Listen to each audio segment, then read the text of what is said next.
Zion விசுவாச தேவாலயம் வழங்கும் ஜீவக்குரல்.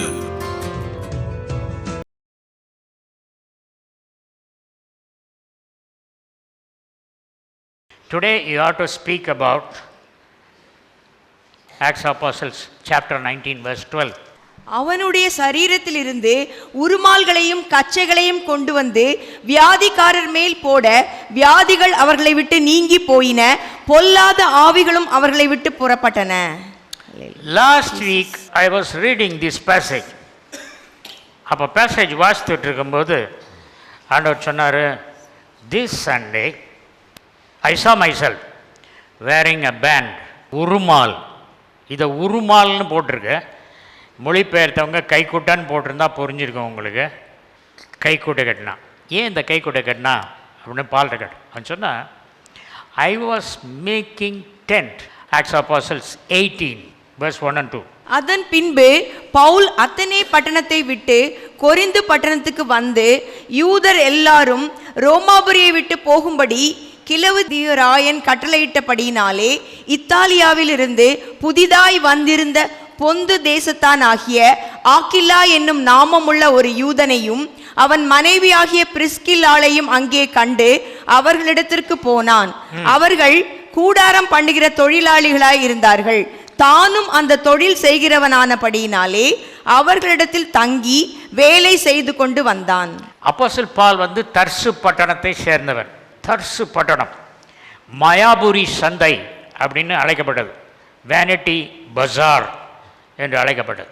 பவுலின் நாட்களில் எபேசு பட்டணம் எப்படி இருந்தோ அதை பார்த்து அதிலிருந்து சிலது சொல்கிறேன். ஸ்கூல்ஸ் எல்லாம் காலையில் 11 o'clock க்ளோஸ் பண்ணிடுறாங்க.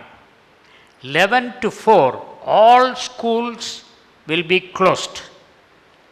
அது பகல் நேரத்தில், பகல் காலையில் 11 மணிலேருந்து 4 மணி வரைக்கும். அதுக்கப்புறம் அந்த பட்டணத்தில் மத்தியானம் 1 மணிக்கு தூங்குகிறவர்கள், டீப்பாக தூங்குகிறவர்களின் எண்ணிக்கை இரவு தூங்குகிறவர்களின் எண்ணிக்கையை விட 10 மடங்கு அதிகம்.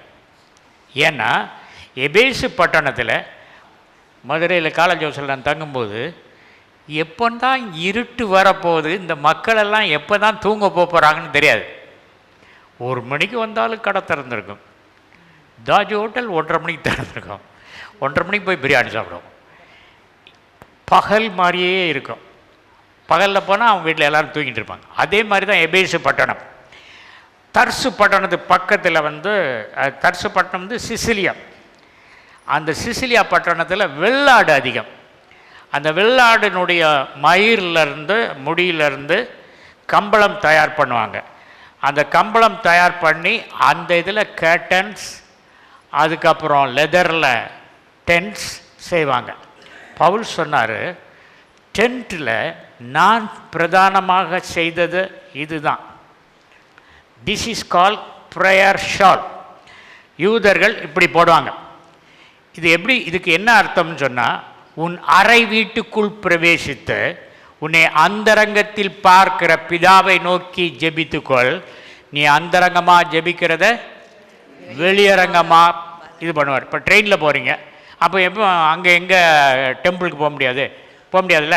அதனால் என்ன செய்வாங்க, இந்த யூதர்கள்லாம் அதை வச்சுருப்பாங்க. இதை போட்டு ஜெபம் பண்ணுவாங்க உட்கார்ந்த இடத்துலேருந்து. அதே மாதிரி this is call in Hebrew tallith, TALLITH, tallith. இந்த டலித்தை பற்றி ஃபுல் ப்ரோக்ராம் கொடுத்துருக்கேன், அதனால் நான் இப்போ சொல்ல விரும்பல. பால் வாஸ் மேக்கிங் திஸ். இந்த இது தான் செய்த, பிரதானமாக செய்த இது தான். சிலிரிக்கம் அப்படிங்கிற அந்த ஆட்டு முடியிலிருந்து கம்பளம் அதெல்லாம் செய்தான். அது தவிர இதுதான் செய்தான். இது செய்துட்டு இருக்கும்போது அவனுக்கு வேர்க்கும். அந்த வேர்வையை நீக்கிறதுக்கு this is call sweat band or sweat rag. அதை கட்டியிருப்பான். அதில் இந்த ஆக்கில்லா அண்ட் பிரிசில்லா, கிலவுதிராயன் என்ற அந்த ரோம மன்னன் கிபி 49ஆம் ஆண்டில் எல்லோரும் ரோமாபுரியை விட்டு போங்க அப்படின்னு ஒரு கட்டளை பிறப்பித்தான். காரணம், கிரெஸ்டஸ்னு ஒரு தலைவர், அவர் யூதர்கள்லாம் எழுப்பி கிலவுதிராயனுக்கு அடிக்கடி பிரச்சனை கொடுப்பது உண்டு. அந்த Christus what I feel Christus is Christos, Jesus Christ. அவர் கூட சேர்ந்தவங்க அந்த அரசாங்கத்துக்கு வருவாங்க. அதனால் அவங்களெல்லாம் அனுப்பிட்டான். அப்போந்தான் பிரிஸ்கில்லாவுக்கு ஷார்டன் நேம் பிரிஸ்கா. அங்கே பார்த்தீங்கன்னா தயானாளுடைய ஒரு சிலை, ஒரு பெரிய தயானாளுடைய ஒரு கோயில் எஃபிசத்தில் இருந்தது. 435 அடி நீளம், 220 அடி அகலம், 60 அடி உயரம் தயானாளுடைய டெம்பிள். அந்த டெம்பிளில் 127 தூண்கள், அதில் 37 தூண்கள் அலங்கரிக்கப்பட்ட தூண்கள். அந்த தியானாளுடைய சிலை வந்து கருப்பாக இருக்கும், மல்டி பிரஸ்டட் பிளாக் ஸ்டாச்சு, கருப்பு நிறம். என்னதில் என்ன மெட்டீரியலில் செய்திருக்குன்னு கண்டுபிடிக்க முடியாதபடி செய்து வச்சுருந்தாங்க. அப்போ சொல்லப்பட்டது திமுத்திரேயுங்க வந்து அதுக்கு இன்சார்ஜாக இருந்தான். அதில் சின்ன சின்ன அந்த தயானாளுடைய உருவத்தை செய்து விற்றாங்க. அதனால் மக்கள் வெளியேருந்து வரும்போதெல்லாம் அதை விலைக்கு வாங்குவாங்க. இது மாதிரி உள்ள பட்டணத்தில், அங்கே எபேசு பட்டணத்தில் அப்போஸ்தலனாகிய பவுல் இருந்தார். முதல்ல எபேசு பட்டணத்தில் அப்போஸ்தலனாகிய பவுல் செய்த ஊழியம் சினகாகில், ஆலயத்தில் தான் செய்தார். லைஃப் கிவிங், குழந்தை இல்லாதவங்களாம் அவங்க போனால் அவங்களுக்கு குழந்தை பிறக்கும், பல ஐதீகமெல்லாம் இருந்தது. பவுல் வந்து அந்த இடத்துல வந்து கூடாரங்கள் பண்ணார். அங்கே பவுல் எவ்வளோ நாள் பிரசங்கம் பண்ணார்னா, சினகாகில் 3 மாதம் பிரசங்கம் பண்ணார்.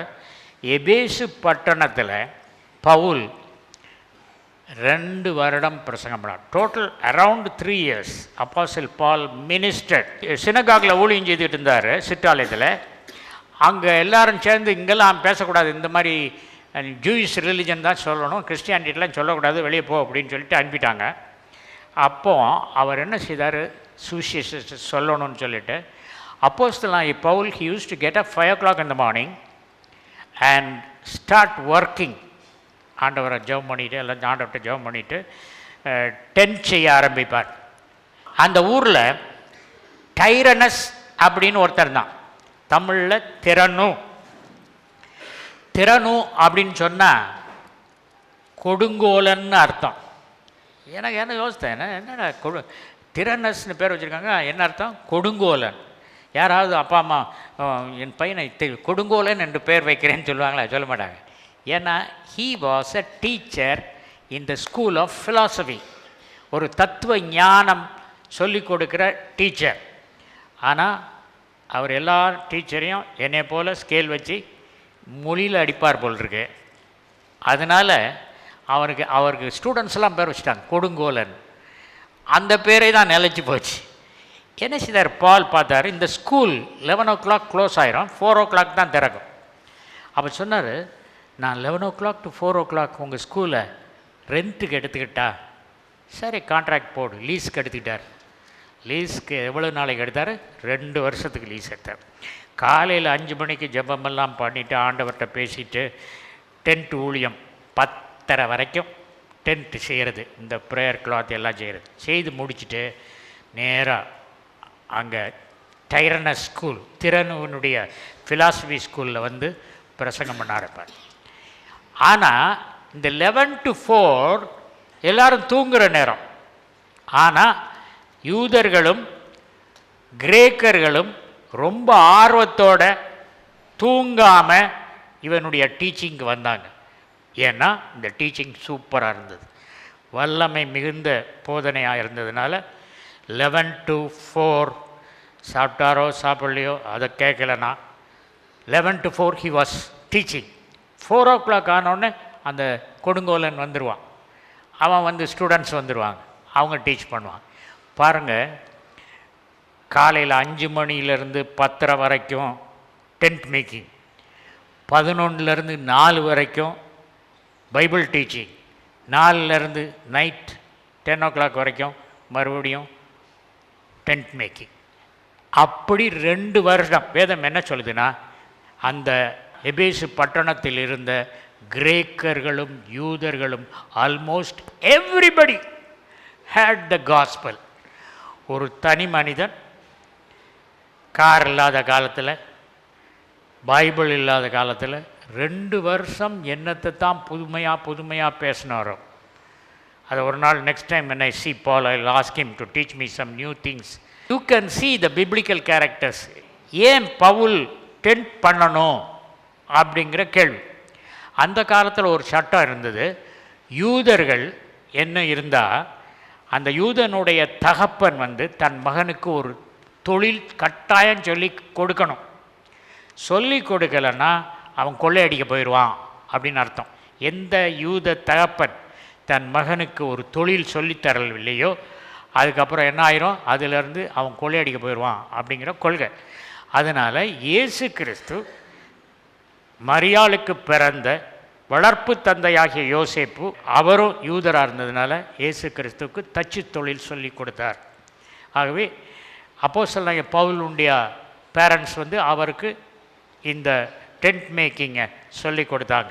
இன்னும் கொஞ்ச நேரத்தில் I'm going to take this band out and hold it.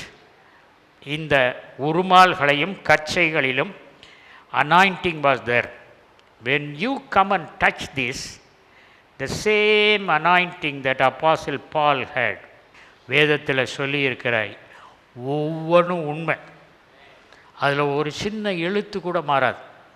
ஹீப்ரூவில் small இது யாடு, அந்த யாடு கூட அழியாது. மத்தேயு 5:18. வானமும் பூமியும் ஒழிந்து போனாலும் நியாயப்பிரமாணத்தில் உள்ளதெல்லாம் நிறைவேறும் அளவும் அதில் ஒரு சிறு எழுத்தாகிலும் ஒரு எழுத்தின் உறுப்பாகிலும் ஒழிந்து போகாது என்று மெய்யாகவே உங்களுக்கு சொல்லுகிறேன். Bible is a legal document more than your வீட்டு பத்திரம். பத்திரம்னா என்னது? பத்திரமா வைக்க வேண்டியது பத்திரம்.